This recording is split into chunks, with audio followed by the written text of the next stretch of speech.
Hello friends, IRFC का technical analysis हमें कहता है कि अब ये प्राइस ऊपर जाएगा, अब इसमें और गिरावट नहीं होगी। कुछ महीने के बाद इसमें दोबारा गिरावट हो सकती है, कुछ वीक के बाद दोबारा गिरावट हो सकती है, लेकिन आने वाले इस वीक में दोबारा स्टॉक में गिरावट नहीं होगी। टेक्निकल एनालिसिस ये कहता है। किस बेस पे कहता है, इसको आसानी से समझने के लिए हमें क्या करना है, कैंडल्स को कन्वर्ट कर देना लाइन में। उसके बाद आपको देखना है कि जो ये प्राइस है आज के टाइम पे, क्या ये प्राइस कहीं आसपास पे सपोर्ट ले रहा है या एज ए रेजिस्टेंस की तरह यूज़ हो रहा है। तो यहाँ पे आप देखोगे तो ये जो प्राइस है ये पहले यहाँ पे रेजिस्टेंस की तरह यूज़ हुआ है, ठीक है। उसके बाद यहाँ पे इसने यहाँ पे सपोर्ट की तरह इस कैंडल ने इसके थोड़ा नीचे ये ब्रेकआउट दिया, और उसके बाद आप देखोगे यहाँ पे इसको दोबारा से रेजिस्टेंस की तरह यूज़ किया, लेकिन तीसरी बार इसको ब्रेकआउट दिया और अच्छे टारगेट अपने इन्वेस्टर को दिए, ठीक है। तो अब प्राइस करेंटली यहाँ पे आप देख रहे हो कि ये प्राइस दोबारा से यहाँ पे ऊपर की तरफ जाना शुरू हो गया। ऊपर की तरफ जाने का मतलब यानी कि ग्रीन कैंडल बन गई है। अब उससे पहले क्या हुआ है उसे समझना ज़रूरी है, उस कैंडल में क्या हुआ उसे समझना ज़रूरी है। डेली टाइम फ्रेम के अकॉर्डिंग यहाँ पे आप देखोगे तो ये दो कैंडल हैं जो कि कम्प्लीटली इम्बैलेंस कैंडल आपको दिख रही है, ठीक है। तो ये दोनों कैंडल हमें क्या कहती हैं कि यहाँ पे बायर और सेलर कोई भी अपना डिसीजन नहीं ले पा रहे हैं। इन दोनों कैंडल्स को आप देखिएगा, ठीक है। यानी कि ओपनिंग और क्लोजिंग बिल्कुल पास पास में है।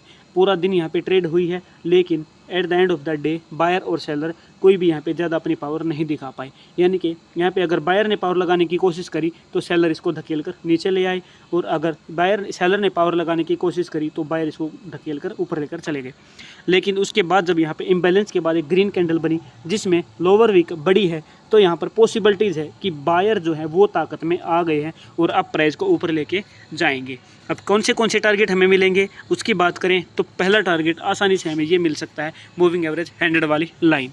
उसके बाद शॉर्ट टर्म टारगेट, बिल्कुल छोटा टारगेट की अगर बात करेंगे तो दूसरा टारगेट जो यहाँ पे प्राइस दोबारा नीचे गया है वो वाला टारगेट 162। इसके ऊपर क्लोजिंग यानी कि अच्छे टारगेट दोबारा से मिलेंगे। अगर S2 as a resistance use हो जाता है तो भले ही प्राइस नीचे चला जाए, यानी कि एक अगली कैंडल अगले दिन आने वाले दिन की कैंडल हमारे लिए बहुत ज़्यादा इंपॉर्टेंट रहेगी और बहुत ज़्यादा मायने रखेगी। यानी कि ये वाला वीक शानदार रिटर्न हमें दे सकता है।